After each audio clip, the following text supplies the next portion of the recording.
পশ্চিম মেদিনীপুর জেলার ঘাটাল ব্লকের বীরসিংহ গ্রাম পঞ্চায়েতের রঘুনাথ কুণ্ডু এলাকার ঘটনা। অভিযোগ, দিনের পর দিন মাটি কাটার মেশিন দিয়ে সরকারি খাল কেটে চুরি হচ্ছে মাটি। ক্যামেরা দেখে গাড়ি ছেড়ে পালাচ্ছেন চালকেরা।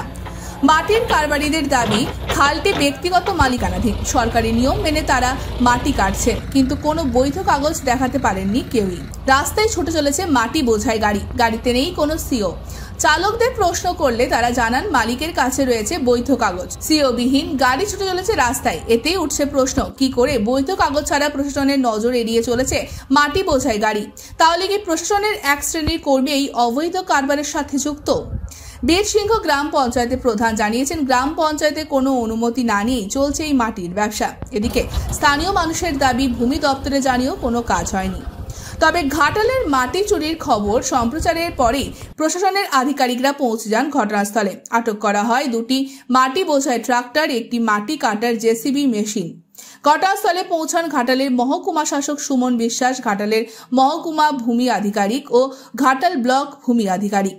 ভূমি দপ্তরের দাবি, অবৈধভাবেই তারা এই মাটির কারবার করছেন, তাই গাড়িগুলিকে আটক করা হয়েছে। তবে খবর সম্প্রচার হতেই নড়েচড়ে বসেছে প্রশাসন, তেমনটাই মনে করছেন অনেকেই। ও কাটছিল, সরে গেছে। ও কালকে কাটছিল।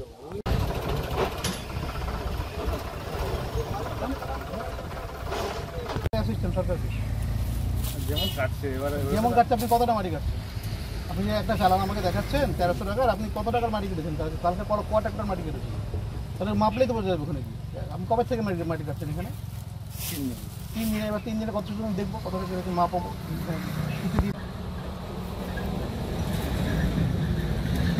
আপনার যেটুকু ট্যাক্স দিচ্ছে সেটুকু কাটুন। 1300 টাকার মাটি পার ডে আপনার তো 1 টাকা দিল্লি তো হয়ে যাবে। 1300 টাকার মাটি 1300 টাকা।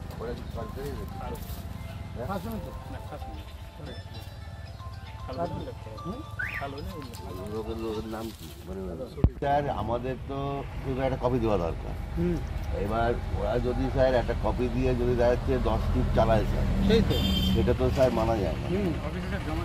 না, আপনার 1300 টাকায় কটা মাটি বলুন?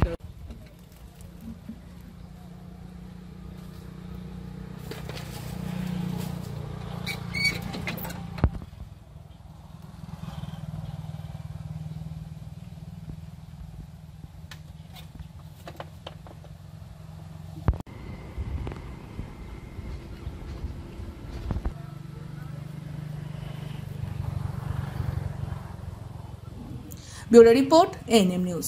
আরও খবরের আপডেট পেতে সাবস্ক্রাইব করুন আমাদের ইউটিউব চ্যানেলটি আর বেল আইকনে ক্লিক করুন নোটিফিকেশনস পেতে।